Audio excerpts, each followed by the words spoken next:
नमस्कार दोस्तों, CL career academy के इस ऑनलाइन मंच पर आप सभी का स्वागत है। जैसे आपको पता है कि इस टाइम हम रोज आपके लिए जो डेली करंट अफेयर के जो इंपॉर्टेंट क्वेश्चन हैं वो लेके आते हैं। तो देखिए, पहला क्वेश्चन इसके अंदर क्या दे रखा है। देखिए, हरियाणा के जो मुख्यमंत्री हैं उन्होंने गुरुग्राम में PGCIL और APCPL, SBI और DLF की 6 राज्य स्तरीय CRS परियोजना का उद्घाटन किया है। कहाँ किया है? अब देखिए, गुरुग्राम में किया गया उद्घाटन ये। अब ये आपको ध्यान रखना है। सबसे पहले यहाँ से देखिए, PGCIL क्या होता है? Power grid corporation of India limited, एक कंपनी का नाम है, एनर्जी ऊर्जा से संबंधित। दूसरा देखिए APCPL, Aravali power corporation India limited, ये 2 कंपनियां हैं। दूसरा देखिए SBI और DLF, दिल्ली लैंड फाइनेंस, इसका जो है कहाँ है DLF? हरियाणा में, तो वो गुरुग्राम में है। कहाँ है वो? गुरुग्राम के अंदर है। और गुरुग्राम में जो भूमि घोटाला हुआ था, DLF है, लैंड जो घोटाला हुआ था, उसकी जांच के लिए CBI जांच चल रही है, उसकी ED जांच चल रही है, और एक आयोग बनाया गया था, जस्टिस ढींगरा आयोग। ठीक है, उसमें कहते हैं रॉबर्ट वाड्रा के साथ हरियाणा के पूर्व मुख्यमंत्री भूपेंद्र सिंह हुड्डा का नाम भी दर्ज है, नामजद है दोनों। तो चलिए नेक्स्ट वाला क्वेश्चन देखेंगे भाई। या देखिए, हरियाणा में दिव्यांगों के लिए चिरायु योजना शुरू की गई है। ध्यान रखना है, क्या है? दिव्यांगों के लिए चिरायु योजना शुरू की गई है। दिव्यांगों समेत हरियाणा की 1.25 करोड़, समेत आएगा भाई यहाँ पर, दिव्यांगों समेत हरियाणा की 1.25 करोड़ जनसंख्या शामिल की गई है। कहते हैं कि लगभग 50% जो जनसंख्या है वो किस में आ गई है? जो भी बताया मैंने आपको, आयुष्मान भारत योजना, जो अभी 21 तारीख को उसके गोल्डन कार्ड बांटे गए हैं। मैंने पहले ही बताया था कि CM द्वारा कहाँ पर? मानेसर में, और डिप्टी CM द्वारा जींद में बांटे गए हैं। बताया हुआ क्वेश्चन है। अब देखिए, इनमें कहते हैं इन कार्डों में 5 लाख रुपए तक का बीमा फ्री मिलेगा सरकार द्वारा। हॉस्पिटल है वो लगभग 715 है, और बीमारियों की संख्या कितनी है? लगभग 1500 बीमारियों की संख्या है, जिनको सरकार द्वारा इन जो कैंडिडेट का जो कार्ड बना है आयुष्मान भारत कार्ड, उन सभी को फ्री इलाज दिया जाएगा हरियाणा के अंदर। तो अच्छा, उसमें जो दिव्यांगों को इलाज दिया जाएगा उसका नाम है चिरायु योजना। ध्यान रह जाएगा, वेरी इंपॉर्टेंट क्वेश्चन है। हरियाणा में दिव्यांगों के लिए कौन सी योजना चलाई गई है? तो चिरायु योजना चलाई गई है। अब 2 क्वेश्चन देख लेते हैं। शारीरिक विकलांगों के लिए आवासीय विद्यालय, स्टैटिक जीके का है भाई। शारीरिक विकलांग को दिव्यांग बोला जाता है, ध्यान रखना भाई।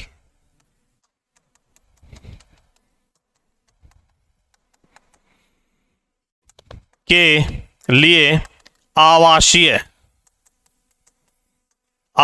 विद्यालय, तो ये आपका पानीपत में है जी। कहां खोला गया है?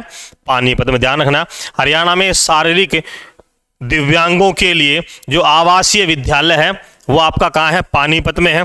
और पूछ लिया जाए हरियाणा में दिव्यांग पुनर्वास केंद्र, क्या पूछ लिया जाए आपसे? दिव्यांग पुनर्वास केंद्र, तो ये आपका स्थापित किया गया घरौंडा, और घरौंडा आता है किसमें? करनाल में। देखिए, दोनों क्वेश्चन में अंतर है, दोनों स्ट्रेटेजी के क्वेश्चन है। शारीरिक विकलांगों के लिए आवासीय जो विद्यालय है वो तो करनाल, सॉरी, उसमें है, पानीपत में। और आपसे पूछ ले दिव्यांग पुनर्वास केंद्र, तो वो आपका करनाल के अंदर। करनाल में कहां पर? घरौंडा के अंदर। अच्छा, आपसे पूछ लिया जाए हरियाणा, नया क्वेश्चन है भैया, ध्यान रखना, हरियाणा दिव्यांग आयुक्त, ये कौन है भाई? देखिए, हरियाणा दिव्यांग आयुक्त जो है उसका नाम है राजकुमार मक्कड़। ध्यान रखना, वेरी इंपॉर्टेंट क्वेश्चन है, राजकुमार मक्कड़। कौन है? राजकुमार मक्कड़। तो देखिए, यहां से हमको एक क्वेश्चन नया सीखने को मिला। 2 क्वेश्चन करंट के थे। सबसे पहले चिरायु योजना दिव्यांगों के लिए, वैसे किस में आता है? आयुष्मान भारत में आती है। 715 हॉस्पिटल है, 1500 बीमारियां कवर की जाएगी, 5 लाख तक का बीमा है, और 1.5 करोड़ जनसंख्या जो हरियाणा की जनसंख्या का आधा बनती है प्रेजेंट में देखा जाए तो। ठीक है, उनका सबका इलाज फ्री किया जाएगा। शारीरिक विकलांगों के लिए के जो आवासीय जो विद्यालय पानीपत में है, पुनर्वास केंद्र दिव्यांगों का करनाल में है, और हरियाणा राज्य दिव्यांग आयुक्त वो राजकुमार मक्कड़ है। तो ये क्वेश्चन आपको ध्यान रहने चाहिए। अगले वाले क्वेश्चन की तरफ चलते हैं। तो देखिए कौन सा क्वेश्चन है, क्या लिखा गया है। वेरी इंपॉर्टेंट क्वेश्चन है कि हरियाणा में 26 नवंबर को संविधान दिवस गरिमापूर्ण ढंग से मनाया जाएगा। क्या लिखा है यहां पर?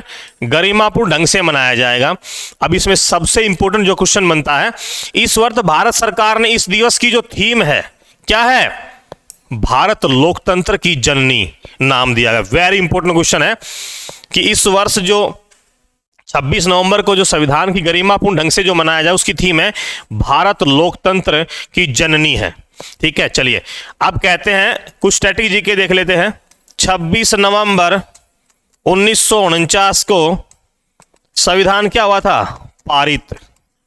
क्या हुआ था? पारित। लेकिन 26 जनवरी 1950 को क्या हुआ था? ये लागू हुआ था। और ये हम सभी जानते हैं कि इसी दिन हम क्या बनाते हैं? गणतंत्र दिवस बनाते हैं। क्या बनाते हैं? गणतंत्र दिवस। संविधान लागू हुआ था। लागू और पारित में फर्क होता है। ये पारित हुआ, ये लागू हुआ। क्या? संविधान, कॉन्स्टिट्यूशन जो हमारा है। कहते हैं भारत सबसे बड़ा लोकतांत्रिक देश है। सबसे बड़ा लिखित संविधान किसका है? वो भारत का है। ठीक है, क्या है देखिए, इसमें कहते हैं 395 अनुच्छेद, 22 भाग, प्रेजेंट में बता रहा हूं, और 12 अनुसूचियां है इसके अंदर। 395 अनुच्छेद हैं, 22 भाग हैं, 12 क्या है? अनुसूचियां हैं। अनुसूचियों की संख्या पहले 8 हुआ करती थी, प्रेजेंट में 12 है। ठीक है, कहते हैं इसको बनने में 2 वर्ष 11 महीने और 18 दिन का समय लगा था भाई। इसकी जो ड्राफ्टेड कमेटी है, प्रारूप कमेटी, उसके अध्यक्ष डॉक्टर भीमराव अंबेडकर थे। ठीक है, चलिए नेक्स्ट वाला क्वेश्चन देखते हैं। ये कुछ क्वेश्चन स्ट्रेटेजी के मैं आपको बताते इसलिए चल रहा हूं क्योंकि आपको रिवाइज होता रहे, ध्यान रहता रहे। देखिए, हरियाणा के झज्जर जिले में कैंसर की सटीक दवा बनाने के लिए भारत का एक पहला शोध केंद्र बनाया जाएगा। वेरी इंपॉर्टेंट क्वेश्चन है। आपने एक नाम सुना होगा, एम्स 2, AIIMS एम्स 2। ठीक है, ये झज्जर के बाड़सा में है भाई। बाड़सा एक जगह है, झज्जर में आती है। यहां देखिए क्या है, यहां भारत का पहला कैंसर संस्थान स्थापित किया गया था। क्या किया गया था? भारत का पहला कैंसर संस्थान स्थापित किया गया था। ठीक है, अब यहां क्या लिखा गया है?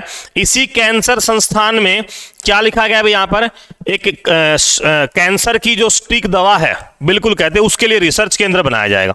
भारत का पहला कैंसर की सटीक दवा बनाने वाला रिसर्च होता है, शोध, रिसर्च सेंटर बनेगा। अच्छा, एक बात और ध्यान रखना, इसी बाड़सा के सामने क्या किया गया है भाई? ये जो बाड़सा दे रखा है, इसी के सामने IIT दिल्ली संस्थान के लिए 50 एकड़ जमीन दी गई है। 50 एकड़ जो भूमि है, जमीन दी गई है कि उसकी एक ब्रांचेज कहां खुलेगी? IIT दिल्ली की एक ब्रांचेज जो है 50 एकड़ भूमि पर बाड़सा में खुलेगी, जस्ट इसके सामने। तो ध्यान रह जाएगा यहां पर। अच्छा, उसके देखिए, अगर आपसे पूछा जाए इसकी पहले एक OPD जो स्टार्ट हुई थी वो 2013 में, उस समय केंद्रीय स्वास्थ्य एवं परिवार कल्याण मंत्री थे गुलाम नबी आजाद, कांग्रेस की सरकार होती थी उस समय। उसके बाद इसका काम चलता रहा। फिर यहाँ पर 100 बेड का जो हॉस्पिटल है, वीडियो कॉन्फ्रेंसिंग के जरिए PM मोदी के द्वारा किया गया, नरेंद्र मोदी इनके द्वारा। अच्छा, कुरुक्षेत्र से किया गया भाई, कुरुक्षेत्र से वीडियो कॉन्फ्रेंसिंग के जरिए यहां पर 100 बेड के हॉस्पिटल का उद्घाटन किया गया PM मोदी के द्वारा। अब यहां पर क्या है? भारत का पहला कैंसर की सटीक दवा बनाने वाला रिसर्च सेंटर है, वो इसमें लगेगा। आया समझ में? ये मैंने बताया अभी जो यहां लिखा हुआ है 50 एकड़ भूमि वाला, जो मैंने अभी बताया आपको। ठीक है, तो ध्यान रह जाएगा सभी को। बाड़सा में एक बार आपसे पूछ लिया जाए, एम्स देखिए क्या होता है इसकी, जैसे एक टोटल जो पहली जो ब्रांचेज है वो कहाँ है? वो आपकी दिल्ली में है भाई, इसलिए दिल्ली के नजदीक झज्जर पड़ता है, इसलिए इसका नाम एम्स 2 रखा गया है। अच्छा, एम्स की स्थापना का श्रेय दिया जाता है भारत की पहली स्वास्थ्य मंत्री, भारत की जो पहली राजकुमारी अमृत कौर,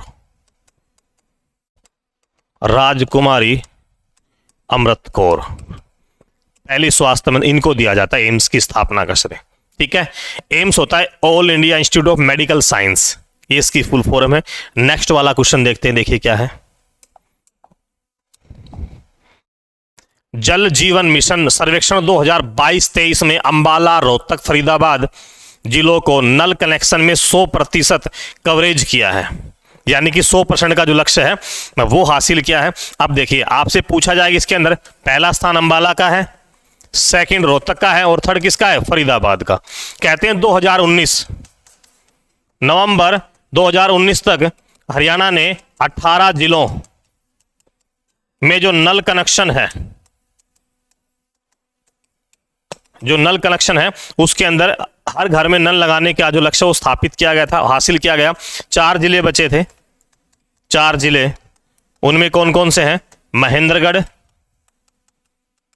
नुहू, पलवल, जींद। इनमें काम बचा हुआ था, वो भी दिसंबर 2022 तक कंप्लीट कर लिया जाएगा। जैसे सेंटर सरकार का एक योजना थी उससे 2 साल पहले वो 24 तक होगा, और हरियाणा ने ये है वो 2022 में इसका जो लक्ष्य है वो हासिल कर लिया है। ठीक है, तो शीर्ष राज्यों में नाम आता हरियाणा का।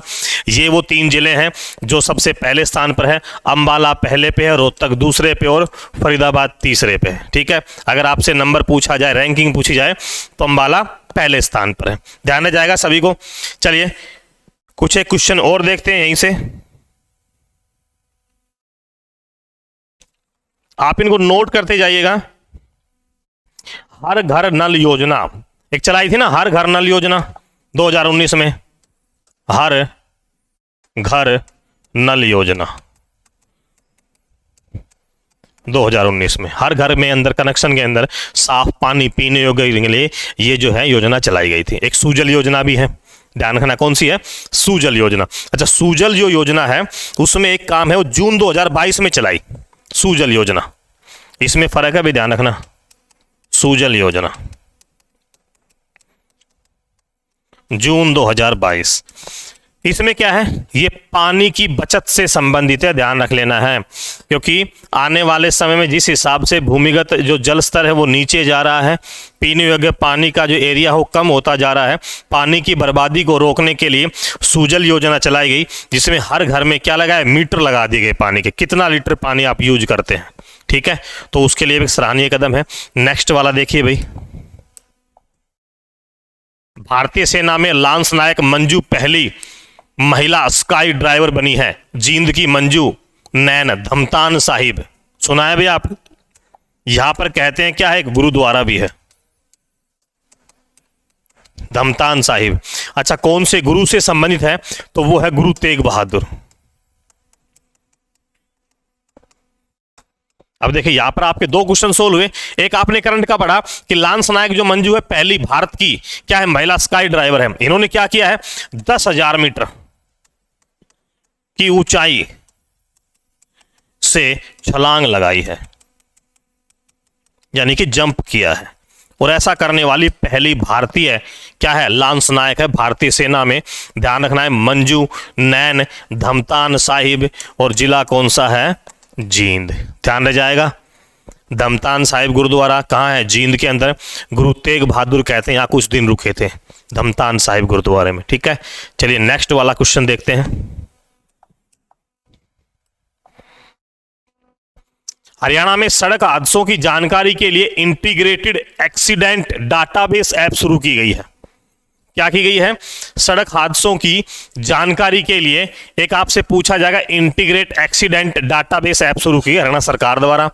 यह ऐप हरियाणा पुलिस के द्वारा शुरू की गई है। किसके द्वारा, हरियाणा पुलिस के द्वारा। अच्छा देखिए, इस प्रकार के अगर आपको कोई क्वेश्चन पूछ लिया जाए, या सीधा ये पूछ ले कि ये जो ऐप वो किस डिपार्टमेंट द्वारा शुरू किया, हरियाणा राज्य सड़क परिवहन निगम, या और भी दे सकता है परिवहन निगम, तो क्या आएगा, हरियाणा पुलिस द्वारा, विभाग द्वारा शुरू की गई। देखिए, मुख्यमंत्री द्वारा जन सहायक आपका सहायक एक ऐप है, 30 जून 2021 को शुरू की गई थी।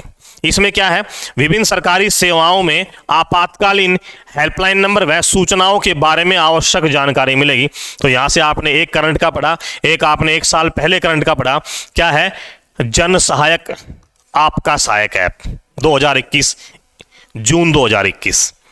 जितने भी सरकारी सेवाएं हैं, आपातकालीन सेवाएं, हेल्पलाइन नंबर है, उन सभी के बारे में आप सूचना प्राप्त कर सकते हो। इससे आपको जो इन्फॉर्मेशन है वो प्रोवाइड करवाई गई है। ठीक है, या देखिए निचले क्या लिखा है। अच्छा, ये जो योजना है जो अभी मैंने आपको बताई, ये वाली, इसको सीएम ने कहा था गेटवे ऑफ हरियाणा। क्या कहा? Gateway of Haryana. और हरियाणा में आपको पता होगा गेटवे ऑफ हरियाणा बहादुरगढ़ को भी कहा जाता है। हरियाणा का प्रवेश द्वार किसे कहा जाता है? बहादुरगढ़ को कहा जाता है हरियाणा का प्रवेश द्वार। तो एक ये आपका स्ट्रेटेजी का बना, हरियाणा का प्रवेश द्वार कौन है? बहादुरगढ़ है। चलिए नेक्स्ट वाला क्वेश्चन देखते हैं भाई। हरियाणा राज्य में सराहनीय काम करने वाले कर्मचारियों को प्रोत्साहित करने के लिए सुशासन पुरस्कार, देखिए ये वाला सुशासन पुरस्कार। तो क्योंकि इसमें आपको जो अगर ऑप्शन मिलेंगे वो जैसे क्या मिलेगा? कुशल पुरस्कार मिलेगा, कर्मचारी पुरस्कार मिलेगा। तो यहां आपको ध्यान रखना है सुशासन पुरस्कार दिया जाएगा। 2 स्तर पर दिया जाएगा, 2 कैटेगरी है, एक डिस्ट्रिक्ट लेवल पर, एक स्टेट लेवल पर। अच्छा स्टेट लेवल पर, राज्य स्तर पर देख लेते हैं, वही 3 तरह है। तो राज्य स्तर पर जो दिया जाएगा सुशासन पुरस्कार, उसमें जो राशि है वो 51,000 है। सेकंड जो पुरस्कार उसमें 31,000 है, और थर्ड उसमें कितना है? 11,000। ये सब तो क्या है? राज्य स्तर पर है, पहला, दूसरा और तीसरा। अब देखिए जिला स्तर पर भी है। तो जिला स्तर पर जब हम देखते हैं, मैं थोड़ा सा इसको आगे कर देता हूं, ये देखिए डिस्ट्रिक्ट लेवल पर देखेंगे तो पुरस्कार तो वो ये, लेकिन रकम है, राशि वो बदल जाएगी। पहला पुरस्कार दिया जाएगा उसमें 31,000 है, दूसरे वाले में 21,000 है, तीसरे वाले में 11,000 है। लेकिन आपको ये तीनों और उस पुरस्कार का नाम सुशासन पुरस्कार, जो कर्मचारी बेस्ट काम करेंगे उसके लिए है।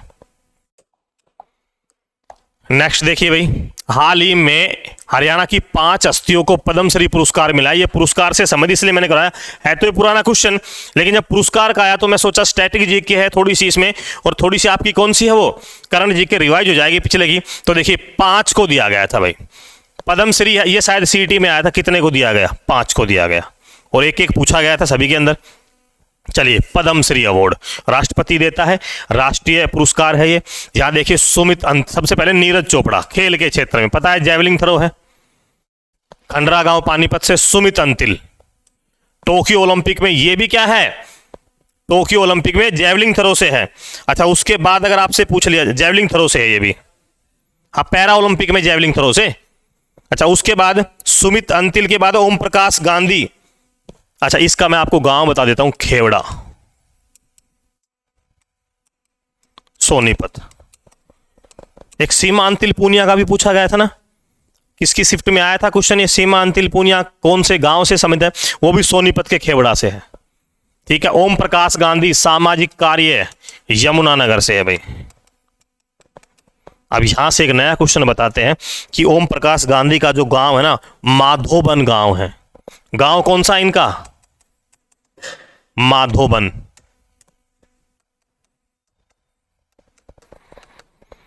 अच्छा ये ऐसे क्वेश्चन है जो कई बार पूछ लेता है एसएससी। अच्छा मोतीलाल मैदान साइंस एंड इंजीनियरिंग के लिए दिया गया इनको। राघवेंद्र तंवर शिक्षा एवं साइंस, ये तो कुरुक्षेत्र से है भाई, और ये एनडीआरआई में थे, आपको पता है ना? सॉरी उसके किस में थे ये तो के यूके के हैं, प्रोफेसर है उसके अंदर। ये मोतीलाल मैदान जो साइंस एंड टेक्नोलॉजी दिया गया वो किस जिले से संबंधित है? वो है आपका हिसार। पशुओं के अंदर जो क्लोन बनाने का सिस्टम है ना, वो इसी के द्वारा किया गया। तो ध्यान रखिएगा 5 हस्तियां हैं, 2 खेल से हैं, और एक सामाजिक कार्य, एक साइंस एंड इंजीनियरिंग, और दूसरा है साहित्य और शिक्षा, लिटरेचर जो एजुकेशन में दिया गया। ये 5 हस्तियां जिनको क्या दिया गया है? पद्मश्री पुरस्कार दिया गया है। चलिए नेक्स्ट वाला देखते हैं भाई। वर्ष 2026 में परिसीमन होगा, आप सभी को पता है 2026 में लोकसभा और राज्यसभा, लोकसभा और विधानसभा की सीटें बढ़ाई जाएंगी। ठीक है। तो उस अगर परिसीमन होता है तो हरियाणा में जो सीट है ना विधानसभा की, वो 126 हो जाएंगी। क्या हो जाएंगी? 126। अब देखिए इन बढ़ी हुई सीटों की संख्या के कारण हरियाणा चंडीगढ़ में क्या बना रही है? अपना एक नया विधानसभा भवन बनाएगी। ठीक है। उसके लिए जमीन भी उसने खरीद ली है। पंजाब ने इस चीज का विरोध भी किया है, क्योंकि यूटी है, केंद्र शासित प्रदेश है, सेंटर सरकार का होता है। आप भी उसमें पैसे देकर जमीन खरीद कर अपने राज्य के लिए भवन आप बनवा सकते हैं। तो ये कुछ क्वेश्चन है, देख लेते हैं शायद कोई बचा है नहीं बचा आगे। बिल्कुल है। देखिए क्या लिखा गया है, हरियाणा के देवेंद्र सिंह ढुल को अंतरराष्ट्रीय सॉफ्ट हॉकी, क्या लिखा गया है? अंतरराष्ट्रीय सॉफ्ट हॉकी का अध्यक्ष बनाया गया है देवेंद्र सिंह ढुल को। चलिए बात करते हैं हॉकी अभी टोक्यो ओलंपिक 2020 हुआ था ना, 2020 टोक्यो ओलंपिक। अच्छा, टोक्यो ओलंपिक हुआ था, उसमें जो हॉकी पुरुष टीम है उसने जो पदक जीता है, कौन सा? ब्रोंज, कांस्य, कांस्य जीता। लेकिन बात हरियाणा जीके की करते हैं तो इस हॉकी जो टीम है उसमें हरियाणा के 2 प्लेयर शामिल थे, 2 खिलाड़ी। पहला सुमित सोनीपत से, और एक है कुरुक्षेत्र से, और उनका जो नाम है वो मैं बता देता हूं आपको, क्या नाम है उनका? सुरेंद्र। दूसरे प्लेयर कौन है? सुरेंद्र।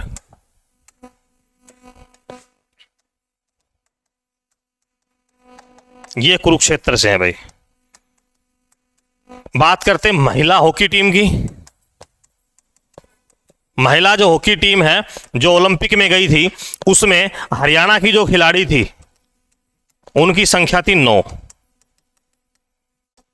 खिलाड़ियों की जो संख्या है वो कितनी थी? 9 थी। और पुरुष हॉकी में 2, मैंने आपको नाम बता दिए। और जीता कौन सा? कांस्य पदक। एक क्वेश्चन आया था स्टैटिक जीके का, मैंने आपको पहले भी बताया था कि आज तक भारत का हॉकी में रिकॉर्ड है ओलंपिक में कि 8 गोल्ड मेडल जीते थे उन्होंने।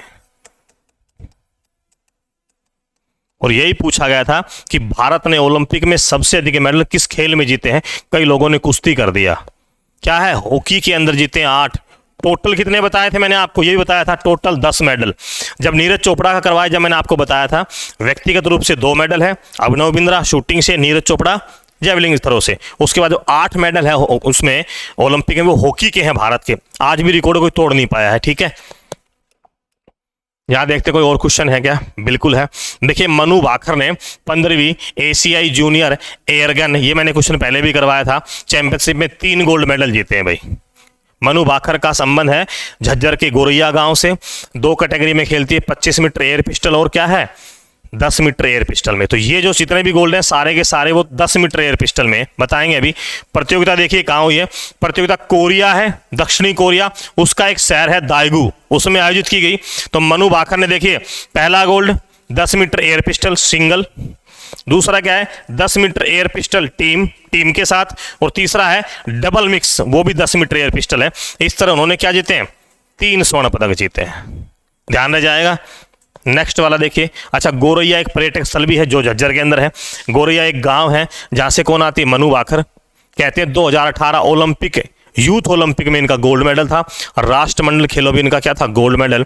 और ये हरियाणा जीके और उनसे संबंधित कुछ स्टैटिक जीके के क्वेश्चन थे जो आपको करवाए गए हैं। आने वाला जो पेपर है आपका, जैसे ग्रुप डी का है, सीईटी की जो पात्रता ग्रुप डी के लिए, उसके लिए सेकंड पेपर जो होगा आप सभी का, अभी सरकार ने फैसला नहीं किया है कि सीईटी क्वालिफाई नेचर करेंगे नहीं, लेकिन चांसेस ज़्यादा हैं कि कर दिया जाएगा।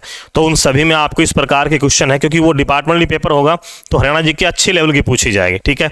तो आप सभी ने जो लाइव क्लास ली उस सभी का धन्यवाद। जय हिंद, जय भारत, जय हरियाणा।